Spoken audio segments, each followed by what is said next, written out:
Mr. Speaker, I stand to support the motion which was moved by the Prime Minister, which will cause the youth economy to get an injection, which will cause the youth economy, Mr. Speaker, to get even more support.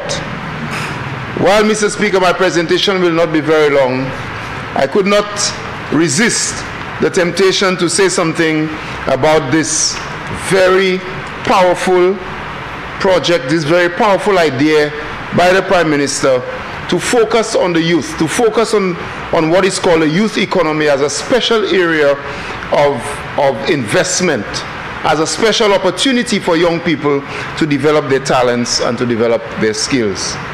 In the constituency of Vieux-Fort North, Mr. Speaker, there are many young people who have developed some very special, what I call niche activities. Some of them have developed some very special dishes that people from all over St. Lucia come to the communities to sample. You will not believe, Mr. Speaker, on a Tuesday evening or any other weekday that so many people from all around St. Lucia come to communities like Grace and Bellevue and Pero and Savans Bay and small communities like Laborde and Vigie to sample whether it is stew pork in the Vieux-Fort North special way or whether it is fish or lobster.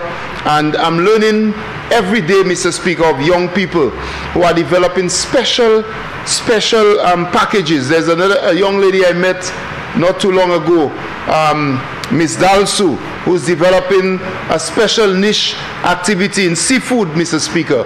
And you come to Opicon and you call, you use your cell phone, you order the seafood, and you just come in there, you get your lobster, you get your fish, your cough, and all of these things, Mr. Speaker. So every single day I discover a young person in Vieux-Fort North who's developing some kind of small business. We have some people into music.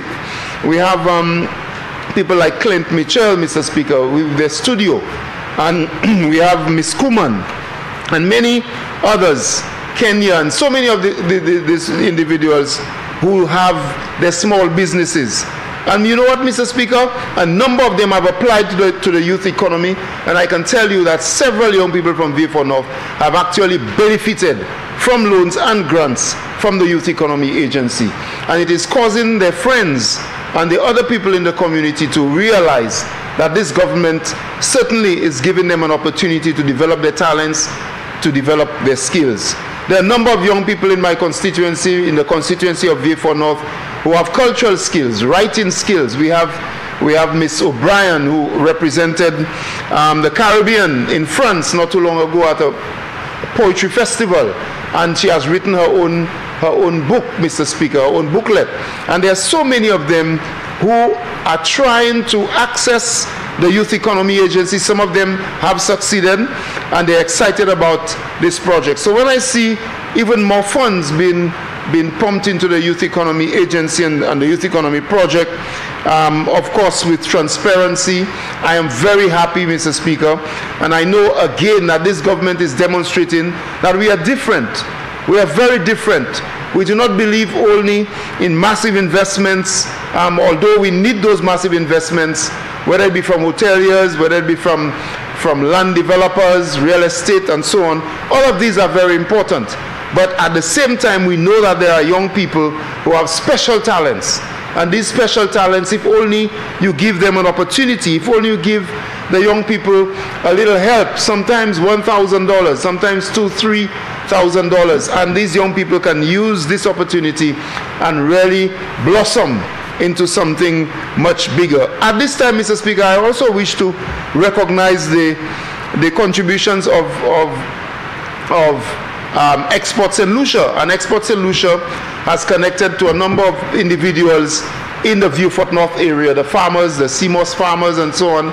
And I see how this connects to the Youth Economy Agency, because a number of the people who are into CMOS and CMOS processing are young people in Vieux-Fort North, and they are connecting Export St. Lucia and also the Youth Economy Agency to produce some really good results.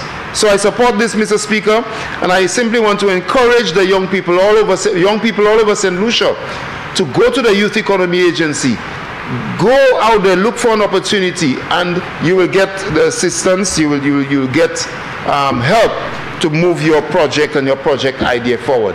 Again, Mr. Speaker, I repeat, this is a different government. We are different to them. Very different, Mr. Speaker. And you can see every initiative, every time we come to Parliament, as I said before, with the help for the fire service, it's something new, something refreshing, something different, and something definitely demonstrating to the people of St. Lucia, whether you are youth, whether you are fire service, whether you are the police, the elderly, pregnant, whoever you are, the men, whoever you are, we definitely are putting you first. Thank you, Mr. Speaker.